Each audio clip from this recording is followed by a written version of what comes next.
Oi, eu sou o Wilker, sou aluno do sétimo semestre de Ciência da Computação. É, a gente vai apresentar agora o trabalho de programação para ela. Trabalho um. Comigo aqui está a. Eu sou a Emily Souza, do sétimo semestre de Ciência da Computação. Bem, antes de começar a detalhar melhor aqui, queria falar que já fiz programação para ela e que eu usei como base para essa entrega desse trabalho um trabalho anterior, então que também foi feito com OpenMP. E por isso que eu usei um script que eu já tinha feito em Lua anteriormente para fazer a compilação e execução do projeto. Tanto para fazer os testes automatizados e já gerar os resultados. E assim facilitar. Por isso que vai ter, junto com os arquivos da implementação em C, um arquivo em Lua com o script que foi usado para fazer os testes. Bem, agora falando um pouco mais sobre mais a fundo sobre a implementação que a gente fez, para a questão dos testes, tanto no caso básico quanto dos outros, primeiro a gente fez essa função aqui, que ela serve para a gente preencher tanto a matriz A quanto o vetor B de termos independentes, com o valor que você informou no caso base ali da descrição do PDF. Que aí a gente vai usar isso daqui para conseguir validar se a solução está correta, tanto no sequencial quanto no paralelo. E conseguir detectar alguns erros que aconteciam. Outro método auxiliar que também foi feito foi a questão de gerar sistemas aleatórios, né? Para a gente realizar os testes com matriz de múltiplos tamanhos. Onde aqui eu acho que o ponto principal de se destacar é a questão da matriz diagonal, quer dizer, da diagonal principal da matriz, que foi feito para sempre ser o maior valor da linha. E assim a gente evitar de ter uma matriz que não converge para um valor durante o sistema. Assim não fica com interações infinitas e não afeta o teste de performance. O método jacobiano foi feito, como foi especificado no trabalho, foi definido uma nível de tolerância de 6 casas decimais, como é feito geralmente em métodos numéricos, nesses métodos numéricos, e um máximo de iterações de 10.000. Mas nunca chegou a isso porque chegou já. É, sobre a implementação do método em si, a gente definiu que vai receber o A matriz A, o vetor B de tempos independentes e o vetor X de solução e o tamanho da matriz. Também a coisa que faz é definir um vetor de solução antigo, que por enquanto não vai ser definido nada, só está sendo alocado. Depois um erro inicial, para passar na primeira iteração do while, que a gente só somou mais um aqui com tolerância, para conseguir bater. E inicializando o contador de interações. Nesse primeiro ciclo while, onde vai ser validado se o erro for. Se o erro está menor do que o nível de tolerância, ou se as interações estão mais do que o máximo de interações permitido. Enquanto isso aqui estiver sendo atendido, vai executando o método. Inicializa o erro com zero. E aqui, que é importante, a gente começa o ciclo de interações para definir o vetor de solução. Começa iniciando um somador por zero. E aqui a gente executa o somatório aqui está definido aqui na fórmula. Onde nesse somatório vai estar a soma do termo da matriz vezes o vetor solução antigo. No caso, como sendo a primeira interação, o vetor solução antigo é o vetor 00. Né? E depois de somar isso, a gente vai fazer do vetor de termos independentes menos o total somado, né, do somatório, dividido pelo termo de linha I, né? Que aí vai chegar na solução aproximada do vetor solução. Para cada interação, né? E aqui a gente está calculando a diferença para chegar no erro. A diferença sendo do termo do vetor solução antigo, do vetor solução novo com o antigo, e fazendo o valor absoluto disso. Se a diferença for maior que o erro, aí o novo erro se torna a própria diferença. Isso daqui é só para validação quando a gente estava testando por valores de duas variáveis, para ver se estava tudo certo nas interações.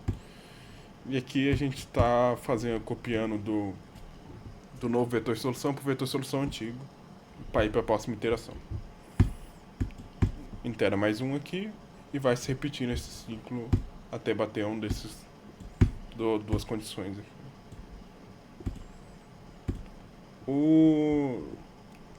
Para medição do tempo foi feito internamente, pegando o clock no momento antes da execução e depois da execução e tirando a diferença. E gravando esse resultado no arquivo TXT, que fica aqui o tempo segundos do tempo de execução. Por a questão do paralelo, a principal diferença foi obviamente o OpenMP aqui, onde a gente optou por fazer a paralisação escalonamento estático aqui no ciclo for da interação da matriz,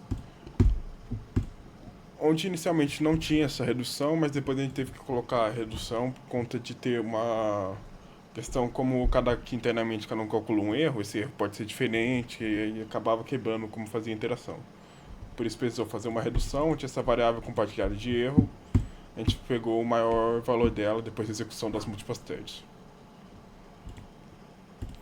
E aqui a outra paralisação que ocorreu foi na questão da cópia do vetor de solução novo para o antigo, que teve um pequeno ganho de desempenho. Não foi muito significativo, mas teve um ganho pelo menos.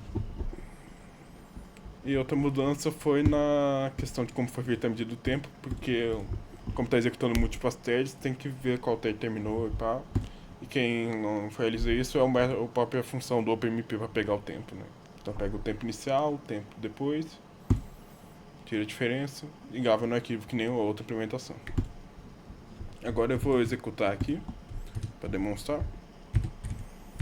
Vou executar o sequencial com duas variáveis. Como a gente decidiu que esse é o caso básico para a gente testar, ele mostra as interações aqui, né? 1, 2, 3, 4, 5, 6, 7, até convergir para a primeira variável ser 1, a segunda 2. Que nem foi descrito no passo a passo aqui do PDF.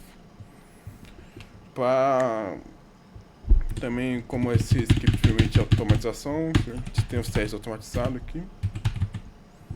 Vou executar o sequencial só para mostrar que ele vai executando de tamanhos de matrizes 128, 256, 512, etc.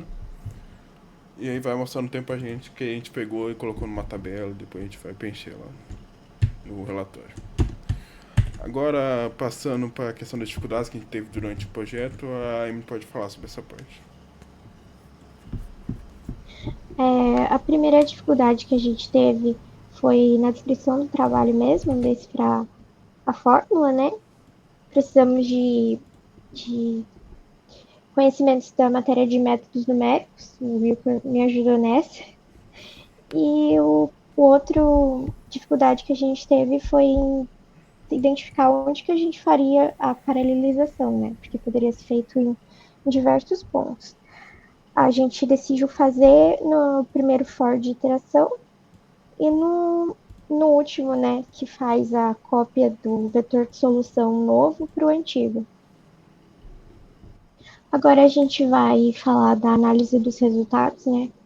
A gente efetuou os testes com as seguintes matrizes expostas aí, que foi 128, 256, assim por diante, com os threads de 1, 2, 4, 8, 10, 16 e 20, porque o processador que a gente estava utilizando, ele possui 10 núcleos físicos, pode chegar até 20 núcleos lógicos. Analisando ali a matriz de maior tamanho, o melhor resultado que a gente teve foi com 10 threads, que chegou a 47,8 segundos. Já na parte do speedup, a gente preferiu fazer a análise, a comparação dos resultados todas em relação ao sequencial. E o melhor resultado que a gente obteve foi na matriz de 1024, né, com um thread de 16, que foi 7,56 vezes. Já nas matrizes de menor tamanho, né, menores que 512, a gente teve um overhead com o thread de 20, porque o custo da comunicação dos processadores foi tão, dos núcleos, foi tão grande que a gente teve perda de desempenho com relação ao sequencial.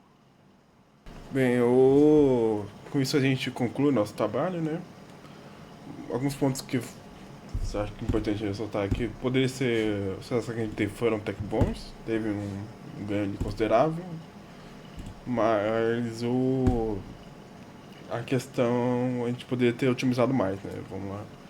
Com os conhecimentos que eu tinha da matéria anterior de programação paralela, a gente poderia ter feito talvez por chunks, né? E ter otimizado a questão do cache, né? Ao percorrer a matriz. Mas por agora é isso, né? E foi interessante, foi um comportamento diferente do que eu tinha tido anteriormente. Do trabalho anterior era a questão de ordenação de vetores, onde o ganho foi muito mais linear, enquanto que o ganho do paralelismo foi mais uma curva, né? Subindo e descendo. Tipo uma curva normal, assim, com relação aos ganhos, né? Comparando todas as TEDs com os latins. Mas é isso. Aqui a gente encerra. Dá o tchau aí também. Tchau, tchau.